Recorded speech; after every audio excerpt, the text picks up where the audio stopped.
और पढ़ाई के साथ साथ बोधि समाज के माध्यम से बाबा साहब के मिशन पे कार्य करता हूँ। जो बाबा साहब का सपना था, जो बाबा साहब का मिशन था कि इस भारत देश में पुनः बहुत शासक राष्ट्र का निर्माण करना एवं समतामूलक जातिहीन समाज का निर्माण करना। आज बाबा साहब की 134वीं जयंती है, हम सभी लोग सेलिब्रेट कर रहे हैं। आप लोगों को बहुत बहुत बधाई है।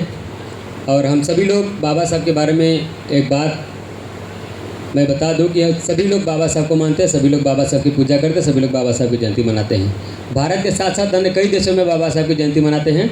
लेकिन बाबा साहब को हम किस रूप में मानते हैं, सबसे बड़ी बात यह है कि हम बाबा साहब को हिंदू मानते हैं, कि हम बाबा साहब को सिख मानते हैं, कि हम बाबा साहब को ईसाई मानते हैं, कि बाबा साहब को बौद्ध मानते हैं। आज बड़े बड़े संगठनों में बड़े बड़े लोगों के मुंह से मैंने सुना है कि बाबा साहब हिंदू थे, बाद में बाबा साहब बौद्ध बन गए। बाबा साहब जब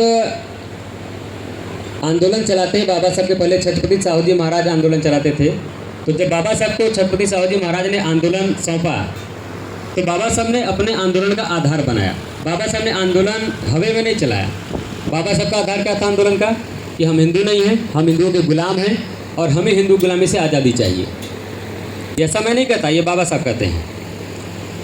और ऐसे कई सारे साक्ष्य हैं जो साबित करते हैं कि बाबा साहब हिंदू नहीं थे। जब बाबा साहब का जन्म होता है तो ऐसा कहा जाता है कि बाबा साहब महार जाति में जन्म लिए थे।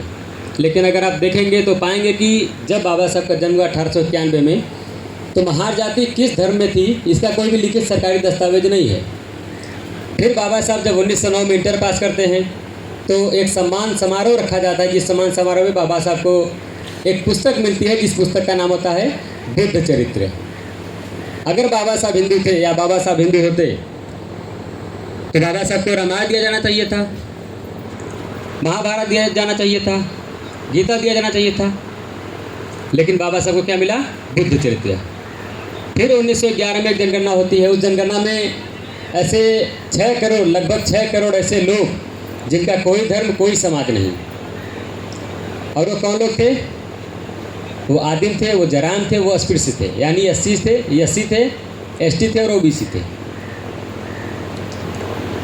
1917 में हमारे पूर्वजों ने अंग्रेजों से कहा कि माय लॉर्ड, आप मुझे पहले हिंदुओं की गुलामी से आज़ाद करिए, देन आप भारत में सत्ता का ट्रांसफ़र करिए। हमारे पूर्वजों ने कहा कि माय लॉर्ड, सांप मेंढक का पालनहार नहीं बन सकता। ऐसा क्यों कहा उन्होंने? क्योंकि वो जानते थे कि हिंदू हमारे हक और अधिकार को क्या कर रहा है? खा रहा है। इसीलिए हमारे पूर्वजों ने मांग किया कि पहले आप मुझे हिंदू गुलामी से आज़ाद करिए। अगर बाबा साहब हिंदू होते तो बाबा साहब 25 दिसंबर 1927 को मनुस्मृति क्यों जलाते? बाबा साहब को तो मनुस्मृति को एक्सेप्ट करना चाहिए। बाबा साहब को चाहिए कि हम मनुस्मृति को स्वीकार कर लें और मनुस्मृति के हिसाब से चलें। लेकिन बाबा साहब ने ऐसा नहीं किया।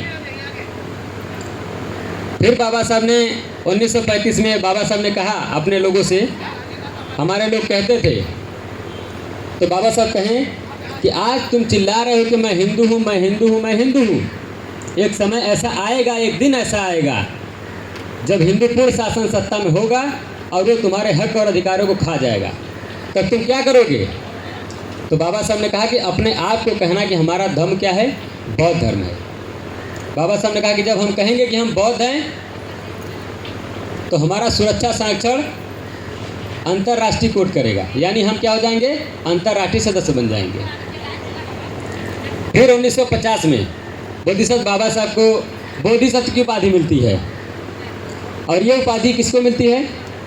जो बौद्ध धर्म के धर्मगुरु होते हैं। भारत के बोधिसत्व तो बाबा साहब हैं, श्रीलंका के बोधिसत्व तो अनागारिक धर्मपाल हैं, जिनके नाम से आज सारनाथ में सब धरतियाँ बची हुई, यानी जो चीज़ें हम लोग देखते हैं सारनाथ को, अनागारिक धर्मपाल की देन है।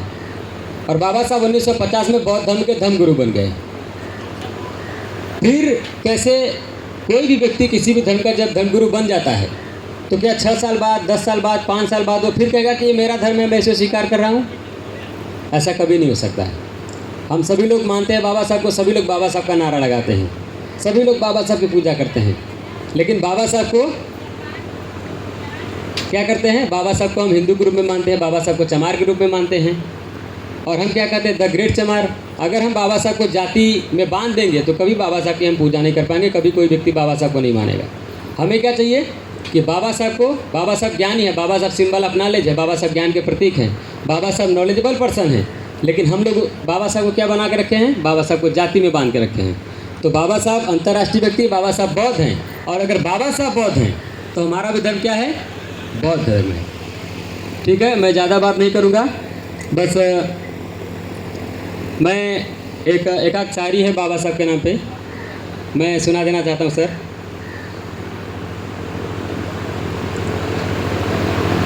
अपनी एक अलग पहचान बनाएगा बोधि समाज, अपनी एक अलग पहचान बनाएगा बोधि समाज, जो नहीं करने दिया अब तक वो करके दिखाएगा बोधि समाज। संविधान को बदलने की चाह रखने वालों, संविधान को बदलने की चाह रखने वालों, मर कर भी संविधान को बचाएगा बोधि समाज, मर कर भी संविधान को बचाएगा बोधि समाज। वो शख्स हर शख्स की तकदीर हो गया, पढ़ लिख कर हर इंसान शमशीर हो गया। कल्पना में तो सुनी थी हमने लक्ष्मण रेखा, कल्पना में तो सुनी थी हमने लक्ष्मण रेखा, बोधिसत्व बाबा साहब का लिखा संविधान भी पत्थर पे लकीर हो गया। बहुत बहुत धन्यवाद। बहुत धन्यवाद।